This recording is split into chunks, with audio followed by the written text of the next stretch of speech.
जय शिव, जय गोरक्ष, जय सनातन। सबसे पहले तो अलग परिवार के जितने भी सदस्य हैं सबको मैं ये कहूँगा, मैं जो भी वीडियोस डाल रहा हूँ, कहीं पर यज्ञ होते हैं, हवन होते हैं या परमात्मा के बारे में जो भी मैं आपको संदेश दे रहा हूँ, अगर आप इनका सही अनुसरण करेंगे और इस मार्ग पर चलेंगे तो अवश्य ही आपको उसकी कृपा प्राप्त होगी। आपके कर्मों का, आपकी मेहनत का फल आपको जरूर मिलेगा।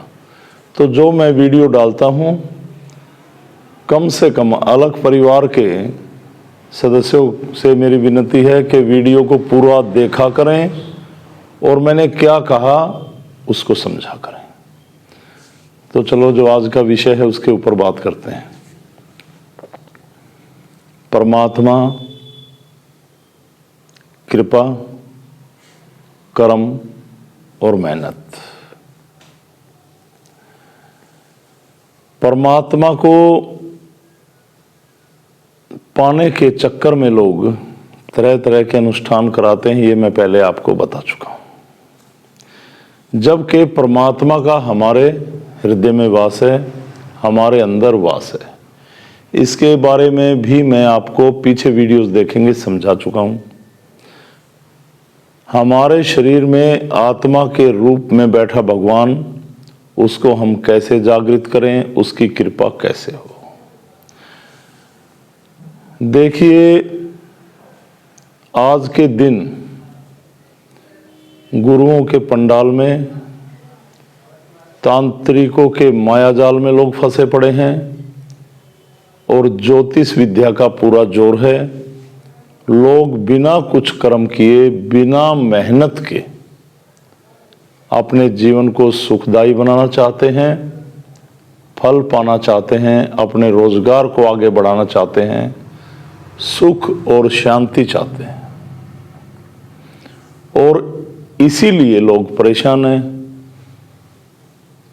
एक महीने में 4, 5, 6 जगह चले जाते हैं और वो तरह तरह के आपके गले में, आपके हाथों में, आपकी उंगलियों में नग पहना देते हैं, ताबीज पहना देते हैं और न जाने कितनी क्रियाएं उल्टी सीधी करवाते हैं। इनसे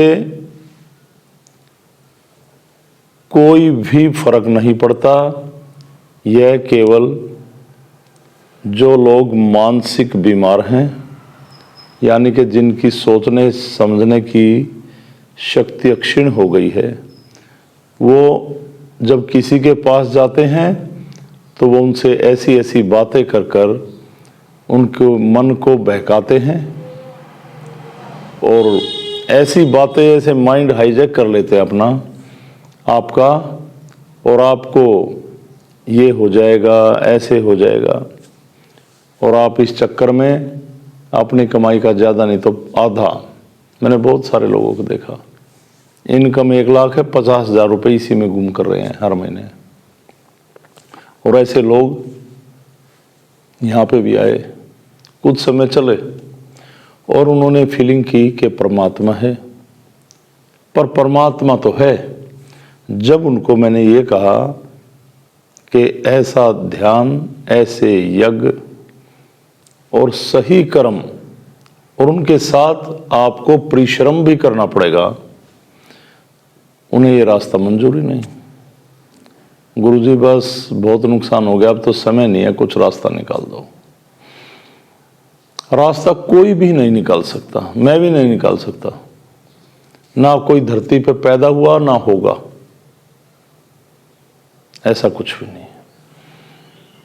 परिश्रम, आप जिस कार्य में लगे हैं, आप कोई भी कार्य करते हैं, विद्यार्थी जीवन में आप पढ़ रहे हैं, पढ़ने के बाद आप नौकरी के लिए स्ट्रगल कर रहे हैं, मेहनत कर रहे हैं, दिन भर आप मजदूरी करते हैं, व्यवसाय चलाते हैं या नौकरी करते हैं, पहले भी बता चुका हूं मैं, आप पूरी मेहनत से अपने कार्य में लीन हैं, ईमानदारी के साथ, और उसके बाद भी परेशानी आ रही है।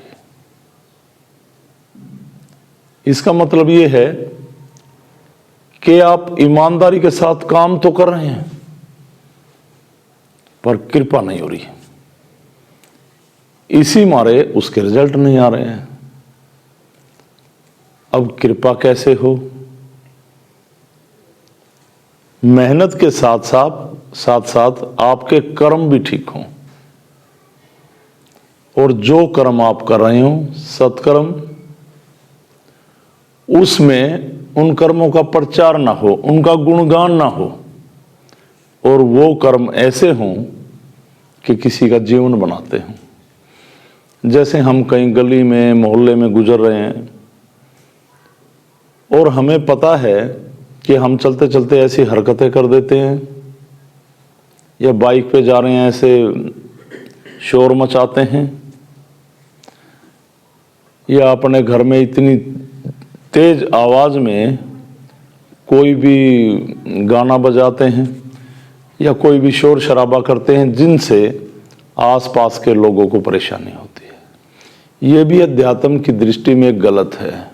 अध्यात्म में इसको भी गलत माना गया, क्योंकि जो लोग परेशान हो रहे, एक बीमार आदमी है, कोई हार्ट का पेशेंट है, उसको कितनी असुविधा हो रही है, उसकी आत्मा क्या कह रही है आपके बारे में। तो ये एक छोटी सी बात है कि हम सबकी भावनाओं की कदर जरूर रखें। कोई भी लोग आपके समूह में हैं, आपके ग्रुप में, आपके साथ नौकरी करते हैं, बैठते उठते हैं, और आपको पता है उसको ये समस्या हो गई, किसी को भी कोई भी समस्या घट रही है, और आप अपनी मस्ती में चूर हैं क्योंकि आपके साथ कोई समस्या नहीं घट रही, और आप उसको अनदेखा कर रहे हैं, तो ये भी एक बुरा कर्म हुआ, अच्छा कर्म नहीं हुआ। अगर आपको पता ही नहीं है तो अलग बात है। ऐसे ही कहीं तीर्थ स्थलों पे जाते हैं, कहीं भी जाते हैं, वहां पे गंध फैलाते हैं। गए तो थे आप परमात्मा के दर्शनार्थ, उसकी कृपा पाने, वहां पे आरती में बैठें, वहां पे माताओं के दर्शन करें, वहां पे यज्ञ करें, और वहां पे आप गंध कूड़ा करकट बिखेर कर आ गए। ये भी आध्यात्मिक तौर पे इसको गलत माना जाएगा, ये भी कर्म अच्छे नहीं है। परमात्मा बैठा आपको हर जगह, आपकी हर हरकत को, आपके सभी कर्मों को देख रहा है। आप अपने माँ बाप के जीवन में कैसी घटनाएं घट रहे हैं, आप अपने बच्चों के साथ क्या घटनाएं घट रहे हैं। कहते हैं बच्चों से प्यार करते हैं, अब बच्चा हरकतें करता जा रहा है आपका, आप उसके मुंह में उन हरकतों पे लगाम नहीं लगा रहे। उस समय तो बच्चे को बुरा लग रहा है कि माँ बाप क्या कह रहे हैं, पर आगे जाके उसके आने वाले जीवन में वो बहुत बड़ा निखार होगा, उसके जीवन को संवारेंगी।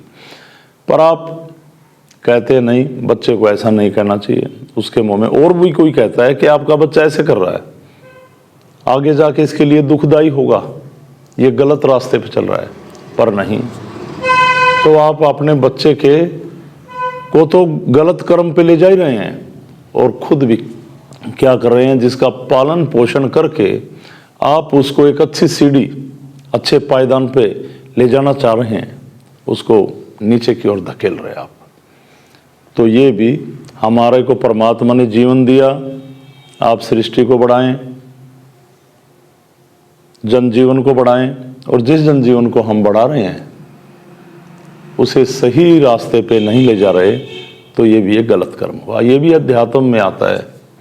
अध्यात्म के बहुत सारे मायने हैं। जैसे हमारे से इतने सारे लोग जुड़े होते हैं, वो दरबार में आते हैं, मैंने कहा ऐसे ध्यान लगाओ, उन्होंने ध्यान लगाया, मैंने कहा आप घर पे यज्ञ करो, वो घर पे यज्ञ कर रहे हैं, ये एक सिद्धि है। वो मेरे साथ कहीं पे, जैसे अब हनुमान जयंती थी, वहाँ गए, बड़ी जल्दी में है, बड़ी व्यस्तता में है, कल मुझे वहाँ पहुँचना है, मेरी दुकान में कारोबार है। अगर आप माना कि एक सप्ताह के लिए बीमार पड़ गए तो फिर दुकान कौन संभालेगा? फिर तो मजबूरी है। मजबूरी में तो दुकान भी देखी जाएगी, नौकरी भी देखी जाएगी, और मजदूरी भी देखी जाएगी। और परमात्मा ने हमें एक तंदुरुस्त, एक स्वस्थ जीवन दिया, उसके लिए आपके पास एक सप्ताह का टाइम नहीं। ये भी अध्यात्म में आता है। क्यों ना परमात्मा ने हमें एक सुख में जीवन दिया, एक जीने की एक अच्छी कला दी, इतना प्रकृति का सार, इतनी प्रकृति हमें जल वायु अग्नि से नवाजा परमात्मा ने। ये जमी दी, इससे कुछ भी उपज सकता है। ये आसमान, रात को आँख खोले तो चांद और सितारे हमारे जीवन को महकाते हैं। और ऊपर से आसमान जब जरूरत होती है जल बरसता है, जिससे भूमि उपजती है। क्या क्या नहीं दिया, और हमारे पास समय नहीं है। तो कर्मों का बहुत बड़ा महत्व है। जहां भी हो किसी की भी मदद करें और सभी लोगों की सुविधा का ध्यान रखें। ये कर्म नहीं है गए थे हवन अटेंड किया जी, हमने हवन में आहुति डाली, अब बस कृपा हो जाएगी। जब कृपा रुकती है हमारे पूजा पाठ करने से, हमारे ध्यान से, यज्ञ हवन भी अटेंड किए, हम गुरु जी के साथ इतने दिन रहे और उसके बाद भी कृपा नहीं हो रही है, तो इसका मतलब ये हुआ कि हमारे कर्मों में कहीं ना कहीं प्रॉब्लम है, कहीं ना कहीं रुकावट है, हम सही कर्म नहीं कर पा रहे। तो इन बातों का जरूर ध्यान रखें। तो परिश्रम के साथ साथ सत्कर्म भी हों, अच्छे कर्म भी हों। रास्ते में कहीं जाते हुए आपको कोई पेड़ पौधा सूखता हुआ मिले, कोई भी जनजीवन, कोई भी प्राणी बीमारी से या आपकी सहायता के लिए आपसे हाथ फैला रहा हो, ये नहीं है कि किसी जवान भिखारी को आप भीख देकर उसे भिखारी बनाए आगे के लिए, उसे जीने के लिए 10 मिनट समय निकाले, उत्साहित करें, माने या ना माने उसकी बात है। पर ऐसे असहाय लोग, ऐसे विकलांग जो कमा कर नहीं खा सकते, मैंने देखा ऐसे कोड़ी होते हैं जिनको कोड़ लग जाता है, लोग उनसे घृणा करते हैं, नफरत करने, ऐसे मुंह पे रुमाल रखकर आगे निकल जाएंगे। ये हमारा जीवन भी ऐसा ही है भाई, इसमें यूं नहीं पता कब दीमक लग जाए। तो किसी से भी नफरत ना करें, प्रेम का बीज बोएं हर जगह जहां भी खड़े हों, उससे प्रेम उपजेगा। नफरत बोओगे तो नफरत काटोगे, ये ध्यान रखना। और अलग परिवार में जितने भी साधक जुड़े हुए हैं वो मेरी इन बातों को गहराइयों से समझें और चलें। तो मैंने क्या कहा, परिश्रम, उसके साथ सत्कर्म, और फिर परमात्मा का ध्यान, उसके यज्ञ, उसके हवन, शांति से। मैंने देखा, मैं हैरान हो गया। अब हनुमान जयंती पे कुछ लोग जब आए थे, ऐसे हवन बस इंतजार कर रहे थे कि ये कब इसे प्रवाहित करें और कब भागें, और पूरा जीवन कमाना ही तो है। तो जब भी कोई भी परमात्मा के पर्व हैं ये, उसकी कृपा पाने के, और कृपा मैंने फिर कहा जब होगी जब आप सत्कर्म करके आएंगे और शांति से आएंगे, संतुष्टि के द्वारा अपनी आंतरिक संतुष्टि पाएंगे आप, जब आपके कर्म अच्छे होंगे। आपके अंदर बेचैनी कब होती है? जब आपने बुरे कर्म कर रखे हो, संकोच हो आपके अंदर कि मैंने ये क्या कर दिया, आपका दिमाग घूमता रहेगा। तो परमात्मा से हमें हमेशा यही प्रार्थना करती है, हे भगवान आप हमें ऐसी सद्बुद्धि दो कि हमारा ध्यान आपकी शरण में रहे, आपकी कृपा बनी रहे, आपकी स्तुति करें, और आपकी स्तुति करने के बाद ऐसी सद्बुद्धि दो कि हम दूसरे के दुखों में शामिल हों, और इस पूरे वनस्पति जगत, पूरे प्राणी जगत जो आपने हमें जीवन दिया है, इसको उसमें भी कुछ समय दिल लगा सकें। ये पेड़ पौधे, इनको हमें से हरा भरा करने के लिए परमात्मा ने हमें पैदा किया। ये जितने भी जीव जंतु, ये मौन, ये कोई भाषा ही नहीं इनकी विचारों की, ऐसे इंतजार करते हमें कोई 2 रोटी डाल दे, इनका भी पेट भरे। और आपको इंसान भगवान बनाया है, भगवान ने अपना रूप देकर उतारा आपको, तो इंसान के जीवन में जरूर काम आए। कोई हमारे साथ गलत कर रहा है, उसे करने दो, हम गलत ना करें, हम फिर भी उसका हाथ पकड़ लें और उस गलत इंसान को एक सद्मार्ग पर लाकर छोड़ें, ताकि वो भी परमात्मा की कृपा का पात्र बने। तो फिर दोहरा रहा हूं, परिश्रम खूब कीजिए, इसके बिना कुछ भी नहीं है। ऐसे नहीं है भगवान के हाथ जोड़ के बैठ गए बस बरसेगा ना, भगवान इससे भी नफरत करता है। वो कहता है परिश्रम भी खूब करो, फिर उस पैसे में गरीब का भी योगदान हो, इस प्रकृति का भी योगदान हो, और परमात्मा में भी उसका योगदान हो आपकी कमाई में। और फिर वो कमाई आपके बच्चों के लिए, वो धन कमाया गया ईमानदारी से धन, आपके बच्चों को निरोग रखे, आपको सद्बुद्धि दे और आपके कार्य में सफलता दे। तो पहले परिश्रम, फिर सत्कर्म, फिर परमात्मा का ध्यान, यज्ञ हवन, और फिर होगी कृपा। तो इस वीडियो को अपने ग्रुप में शेयर करें, लोगों को समझाएं और पूरी वीडियो देखा करें। खासकर अलग परिवार के सदस्य से मेरा है, और जो बाहर के लोग इस वीडियो को देखते हैं, मैंने अपने जीवन के 21 साल, हम भी एक नॉर्मली ज़िंदगी बिता रहे थे, इन 21 सालों में मैंने पाया परमात्मा क्या है, दुनिया क्या है, दुनिया में क्या परेशानियां हैं, लोग कैसी कैसी परेशानियों में अपना जीवन बिगाड़ बैठे। और एक आम आदमी समाज में बहिष्कृत हो जाए तो समाज, पूरा समाज क्या, घर के भी उसका मजाक उड़ाते। ये गलत है भाई, किसी का भी कहीं मजाक मत उड़ाइए।